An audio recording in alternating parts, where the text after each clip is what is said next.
Hey, welcome back to another episode of the 10-Piece Podcast. I am your host, JAA27. No, it's been a minute. My apologies. Got a new job, working a different schedule now, so things are just a little bit on the hectic side, but I'm still here trying to give you the news that you absolutely cannot use and break down the top 10 things in the NBA that I want to talk about that are happening that week or whatever week I am able to give you an episode. So, let's go ahead and get this started. Now, usually I sit here and I scream and I fuss and I cuss about things that are happening in the NBA, but this first segment is going to be very family friendly. It's going to be very, very Disney-esque. You know, you can let your mama watch it, you can let your daddy, your grandmama, the grandkids, the cat, the dog, the mice, everybody can watch this. The first thing I want to do is talk to you, Skip Bayless. This episode is going to be titled the Skip Bayless Challenge, and that is for one reason and one reason alone. Now, every day on your show, well, first of all, let's give you your flowers, okay? Skip Bayless, you are one of the top dogs when it comes to sports analyst, in general. Like, you've done it on ESPN. You now have a hit show on Fox Sports with Uncle Shannon Sharp. You are one of the big names out there when it comes to this. So whenever you speak, people are going to listen, no matter how outrageous, no matter how wild, no matter how incorrect some of your analysis may be. It's still something that people are going to gravitate towards, because you've been doing this for a long, long, long, long, long time. And people respect you for that. Not only for that, but because of the conviction and the passion that you portray whenever you're giving your takes. Now, I watch a show, and you really hate LeBron James. And it's strange, because you used to hate Kawhi Leonard, but you began rooting for you went as far as to stop calling the man by his name. You only called him by his jersey number. You didn't respect him. You didn't care for him, whatever. Then you rooted for this man again. Not because of what a great player he was, not because you finally forgave him for what he did to your San Antonio Spurs, which we're going to talk about later, but you did it because he slighted LeBron and the Lakers during free agency, and then also because he beat them on opening night. So your hatred or disdain for LeBron runs so deep that you forgave another man because he basically rained on LeBron's parade. Think about that for a second. So here's my challenge to you, Skip Bayless. I'm challenging you to just one episode, not a whole week, not a month, not even for the rest of the year, even though there's only like a crisp 30 days left, 31, sorry. I challenge you for one episode of Undisputed for you to not say anything negative about LeBron. Can you do it? Now, I'm not saying you have to go on there and wear his shoes or his jersey or say that Space Jam 2 is going to be the greatest cinematic production ever made. You don't have to call him the GOAT. You don't have to do any of that. I just want to see if you can go on there and not say anything negative. You don't got to kiss his butt. You don't have to kiss his corns. You don't have to do any of that. Just for one episode, just don't be negative to LeBron. I want to see you do it. I wonder if you can do it. I mean, you talk about how bad he is at the free throw line, which is true, but you don't have to say it. You talk about how he's not a great closer, which is true, but you don't have to say it. Listen, I'm not one of these LeBron fans that calls him the GOAT. I call him the GOAT. G-O-O-T, greatest of our time. Okay? Michael is forever going to be the GOAT. Sorry. But LeBron has been the greatest of our time, if we're going to be serious here. I'm 32 years old, so I got to see Jordan at his peak and know what was going on. I got to see Kobe at his peak and know what was going on. I got to see LeBron at his peak and know what's going on. So it's one of those things where of this time in this era and for the past, 17 seasons, he's been one of the greatest. But of all time, can't give him that mantle. Regardless, I want to see you, Skip, go on your show and just not say anything negative. You may end up exploding from having to hold all that in for one episode, but I want to see you do it. I know Uncle Shay Sharp is going to have a fantastic time with that if you do it. It's going to make for great TV, so why not give it a shot? Just one tiny little episode. What's it going to hurt? Nothing. Okay. So now that we've gotten that part out of the way, we can get to the bullshit. So, number two, is there racial bias in the NBA? So as of late, there's been a lot of talk about Luka Doncic. For the month of November, he is averaging, basically he averaged a 30-point triple-double and is already considered a front runner for MVP, which, it's December, everybody relax. But I'm seeing a lot of folks talk about how, well, when Westbrook averaged a triple double, people complain and talk shit. And when Harden, scores 40 points or whatever, nobody really cares and blinks an eye at it or whatever. And nobody cared when Russell Westbrook averaged a triple double for multiple seasons. Here's the thing, and I can't believe that y'all are about to make me defend a Dallas Maverick, but I'm going to play the defense and I'm also going to play the prosecutor. Now, here's the thing. Luka is only 20 years old. For him to be doing all that at the age of 20 is impressive. You also have to consider the fact that he came from Europe, where you can be a pro at the age of 14. Why do y'all think Ricky Rubio was so highly touted coming from Spain before he even touched the NBA court? Because he was already over there playing in the finals before he even hit puberty. Same thing for Luka. Luka came to the NBA at the age of 19 and has already been a finals MVP over in Europe. So over there, you don't have to go to the NCAA and make them a bunch of money before you can go to the NBA and make your own self some money, which the NCAA is a non-profit organization, yet they rake in billions every year. I don't get it. Whatever. So he came over here basketball ready and has been so for years. So it's impressive in that sense. Now, on the flip side of that, also, when Harden scores, 40 or 50 or 60, he usually has to do it on 40, 50, or 60 shots. He didn't last night. We're going to talk about that in a minute. But on the flip side of that, now, people do not like Russell Westbrook. You think about his days back to when Kevin Durant was still there. Oh, he's taking shots away from KD. Oh, he's a ball hog. Oh, he's a hothead. Oh, he's this, he's that, he's yada, yada, yada. People have found reasons to dislike Russell Westbrook since Russell Westbrook has dropped his nuts on the NBA and declared himself as one of the top players. They have. People simply have. And that's just, people hate Westbrook. And that's just, that. Those are just simple facts. And if you don't believe me, go back and look it up. He ran KD out of OKC. Oh, you got Paul George and you still couldn't do anything. You averaged triple-double and you still getting out of the playoffs. Now, I was one of those people, but that wasn't because I was hating him. It was because those were simply facts. But him averaging a triple-double is nothing to sneeze at. So people ignoring it, although Luka has only done it for a month, is because the general public and the media do not like or care for Russell Westbrook because he's real, he's who he is, he's got a dog mentality of, you're not going to stop me, only I can stop me, and I'm not going to get in my own way, so move, bitch. Now, Harden, again, if you got to put up 50 shots to get 50 points,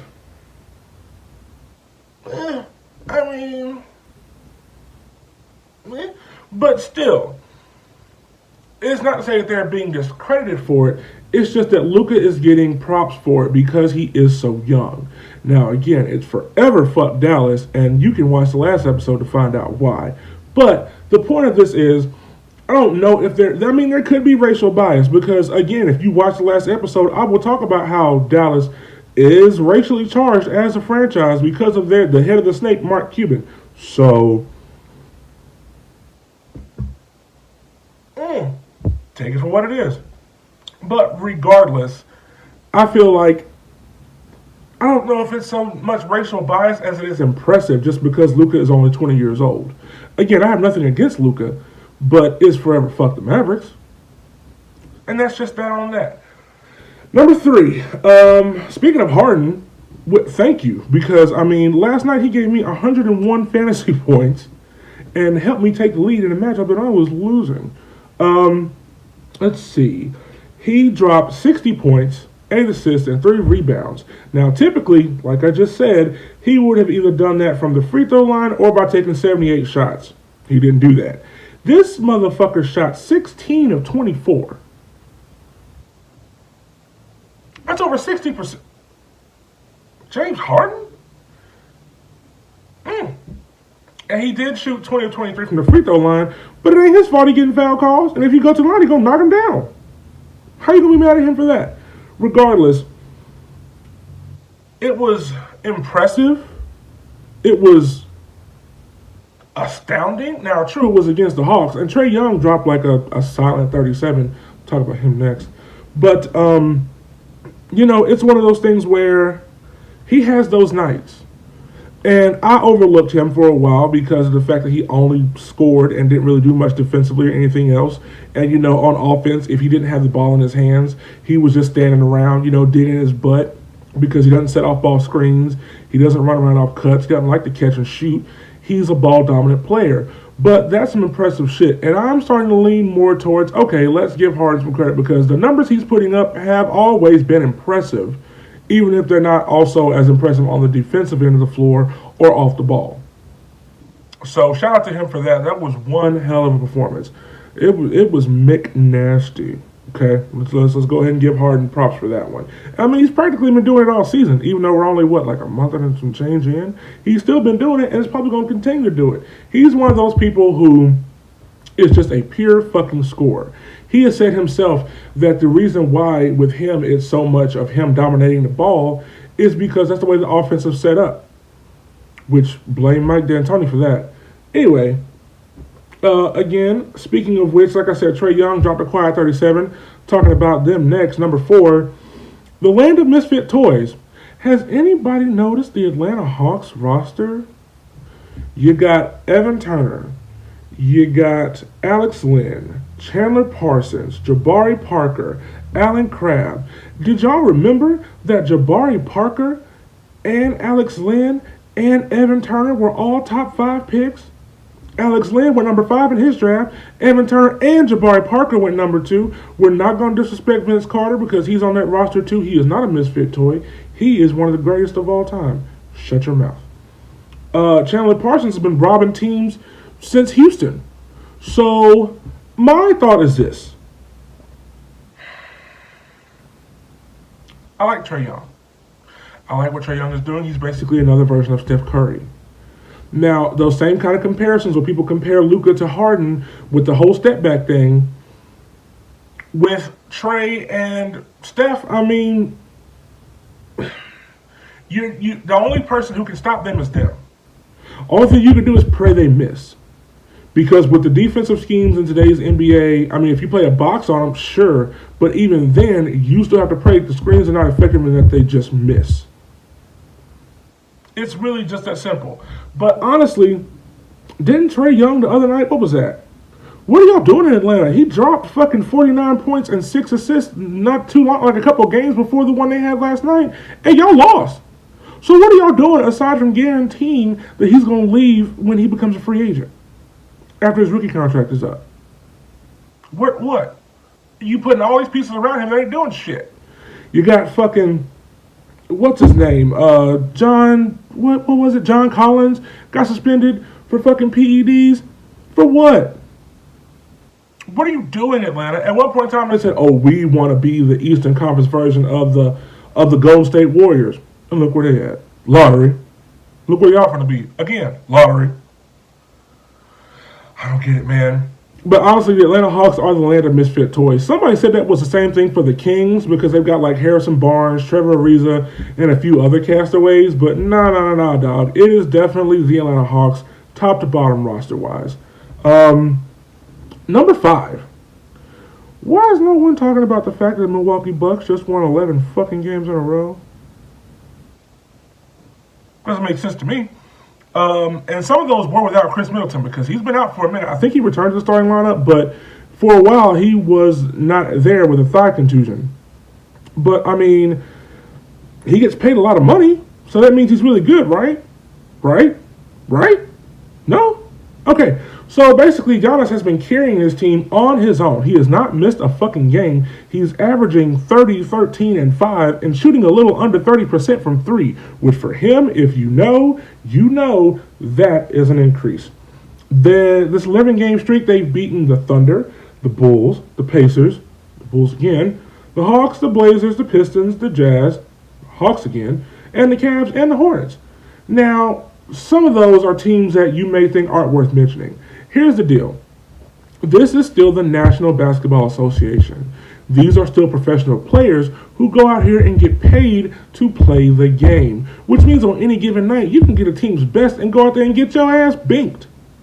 It's happened before. Teams go out there and they, are favored to win and end up getting their ass handed to them. Silver platter.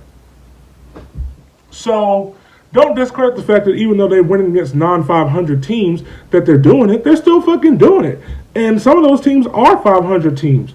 Let's take a look here. The Pacers are currently what, 4th or 5th in the? They're 6th in the East right now, with a record of 12-7, which Nate McMillan deserves all the credit for that because they're still without their best player in Victor Oladipo. So, who else is it? The Blazers are, a talented team, and Utah is one of the top 8 teams in the West. So they're not just beating scrub-ass teams. They are beating teams that could theoretically come out there and put them paws on you. So credit to them for that. Number 6, trade rumors.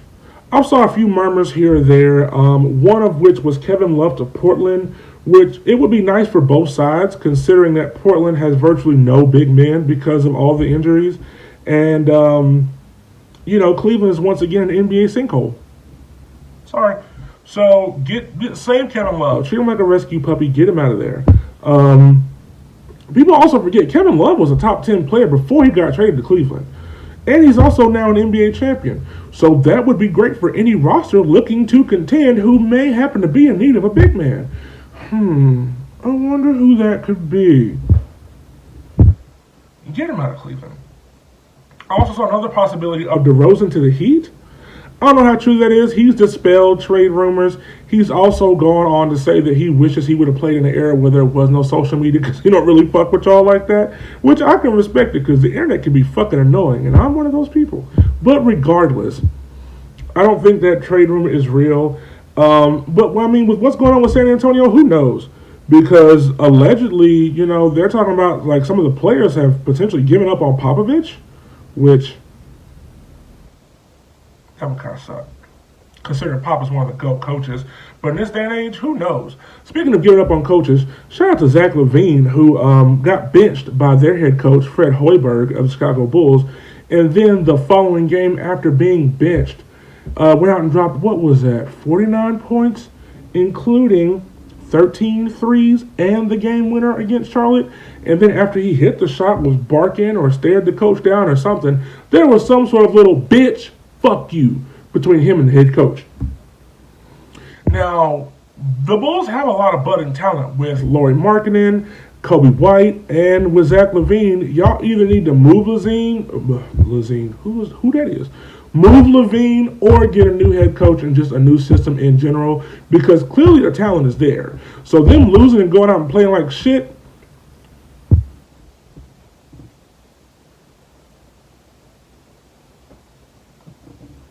don't know about that one. Number 7, stay mellow. If you remember on the last episode of the podcast, I talked about how Melo and Jamal Crawford were not on NBA teams, and it was a fucking shame. It needs to be fixed. And now look at God. Look at this. Melo is in Portland, averaging over the last 3 games 22.3 points a game, 7.7 rebounds, and 2.7 assists, which have all been a part of the Portland Trail Blazers' victories. They are now on a 3-game win streak at this moment. Now, when he first came back, they were without Dame for a while because he was out due to back spasms, which if you had to carry a whole franchise on your back would spasm too. But regardless, it is still impressive and fun to watch because Melo's out there having fun again. Touch passes, the 3-point shots to the noggin, all that stuff. Lala is still over his bullshit because she's sitting there holding up the phone for him to FaceTime his son like, here go your ragged ass daddy. But regardless of his personal life, Melo is still flourishing on the NBA court, and you love to fucking see it. A lot of y'all owe him an apology. Not me, because I've been saying he should have been playing again if he humbled himself. And it looks like he did. Now, if you know me, JAA27, you know me personally, you know that it's not easy for me to say that I'm wrong about something or to apologize for something that I may have said or done.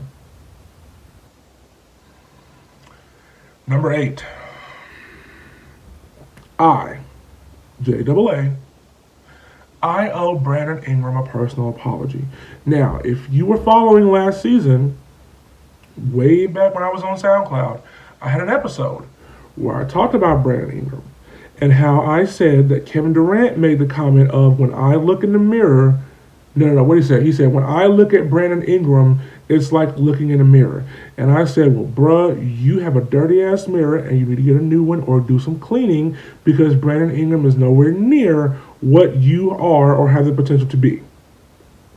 Well, he's making me eat my size 15s because as of right now, he is currently averaging 25, 7, and 4 down in New Orleans. So, Brandon Ingram, I know this don't mean shit to you because I ain't nobody, but I apologize. You are balling this season. Apparently, you've had the potential to ball this season, or you've had the potential to ball all along. You just haven't. But now you're in a system with Alvin Gentry and New Orleans where the expectations were semi-low, and you had the number one pick, but he ain't played yet. So that is dope for you. Hopefully, you end up making the fucking All-Star team this year. I don't see why you wouldn't, especially as a reserve with the way you've been balling, which also raises the question of what was happening in the Lakers locker room that wasn't allowing you to flourish. Because you only played with LeBron for one season. So it wasn't LeBron. Was it your head coach, Luke Walton, who's now head coach of the Sacramento Kings, who also have a losing record and a bunch of young talent? Does that mean Luke Walton is a good head coach? Like I said, he wasn't a good head coach. And guess what? If the Kings fuck around and sneak into the playoffs, then I'll owe Luke Walton an apology. But it will never happen. Next, number 9. Clipper woes. The Clippers were naturally, of course, the NBA's most feared team after they got Paul George and Kawhi Leonard during free agency. Behind the Lakers, of course, after they got AD and DeMarcus Cousins, who was still out. Who got his lawsuit dropped against him, by the way. Hey, man, shout out to you. I'm not going to talk crazy because I know how you get down.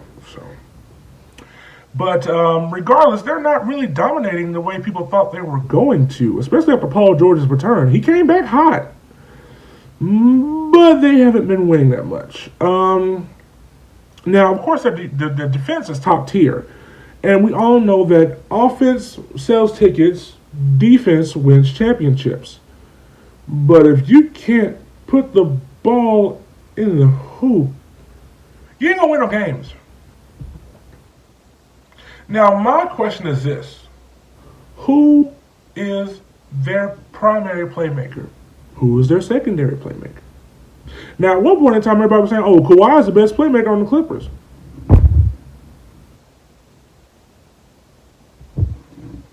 This man is averaging 5.5 assists and 3.7 turnovers. Not a great ratio if you know numbers or basketball or if you know shit in general. So that can't be your primary playmaker. Paul George has never been known for being a great playmaker. Sure, he'll get you a few assists here and there, but mostly they're going to come off of double teams. Same thing goes for Lou Williams, and he's coming off the bench.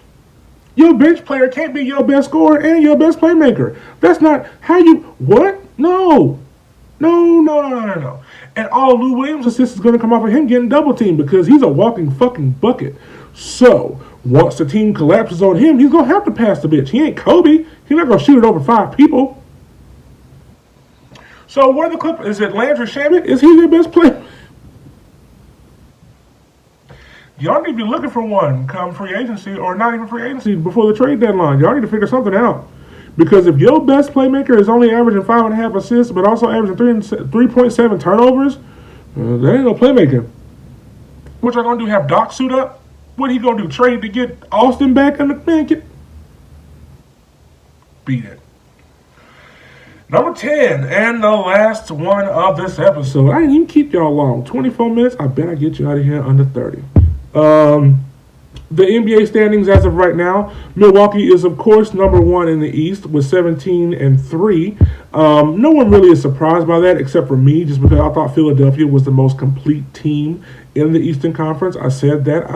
I stood by it for a while. But now, when you got games where Joel Embiid is not scoring any points, it's kind of hard to say that. And they're resting Al Horford because of load management, which is a word I'm sure most NBA players are tired of at this point. But you're doing it to yourselves. Well, not really, the coaching staff is. But regardless, it's still a thing that's happening. You can't be mad at anybody. So, regardless, the Bucks, and also shout out to Giannis because he has not missed a fucking game. Not a one. Hasn't sat down, hadn't rested. I mean, of course, he's only 24 years old and relatively healthy. But regardless, everybody else getting load management. Why ain't he? Exactly. And number 2 in the East, surprisingly to me, the Toronto Raptors with 14-4. Which again, when your best player is Pascal Siakam, who's averaging 50 fucking touches a game, he's also 7'2", and can't nobody stop him going to. He's not that tall, but he's a big motherfucker, and he's got a finishing touch, and he can shoot. So even with Kawhi being gone, the Raptors are still flourishing in the Eastern Conference. Now, I know everybody's going to say, oh, the Eastern Conference is weak. It's still the NBA. Shut the fuck up. Number 3 in the East is the Miami Heat, which has a roster compiled of a bunch of rookies and the highest in the room in Dion Waiters. Right now, they're 13-5. The lineup has been a bit inconsistent because you've had Jimmy Butler in and out of the lineup. Justice Winslow has been in and out of the lineup. Their rookies have stepped up big time, which has been a great help for them, and a lot of their role players have also stepped up. So that's a surprising twist because people were like, Jimmy Butler's going to Miami to be the only star, and what's that going to do? It's got him a 3 seed right now going in December, so, we'll see. Now, in the Western Conference, we've got the Lakers, of course, standing on top with 17-2. Now, this next one is puzzling to me because the Nuggets are number 2 with a record of 13-4. Yet people are complaining a lot, and I don't really understand why. I mean, I guess because Jokic isn't playing to expectations, whatever those may be, considering the great season they had last year. But they're number 2 in the tougher Western Conference. What's all the bitching about? I don't get y'all. Y'all are weird. Congrats to them for still being one of the top teams in the tougher conference. So, shout out to them. And number 3, of course, as we just discussed, are the Clippers with a record of 14-6. They just lost to the Spurs, which who does that in 2019? But I think they won the last game. But regardless, we'll see. I mean, we're only, about a month and a half into the season. But as of right now, a lot of stuff is where it kind of starts to solidify unless a big move is made around the trade deadline, which we have seen that shake some teams up. So as of right now, those are the standings. We will see what happens. My predictions are the Lakers are going to stay where they are just because they are the number 1 defense in the NBA. And I feel like in the East, Milwaukee's going to stay where they are because they've got the best player in the NBA on both ends of the floor. Point blank, period. So that is going to be it for this week. Thank you so much for tuning in, all 6 of you. I appreciate you. Follow me on Twitter, JAA27. Catch me on the old episodes on SoundCloud, 10-Piece Podcast. I'm on Xbox, JAA27. Instagram, JA2 follow me, man. I'm going to try to be more consistent with these. Trying some new things out.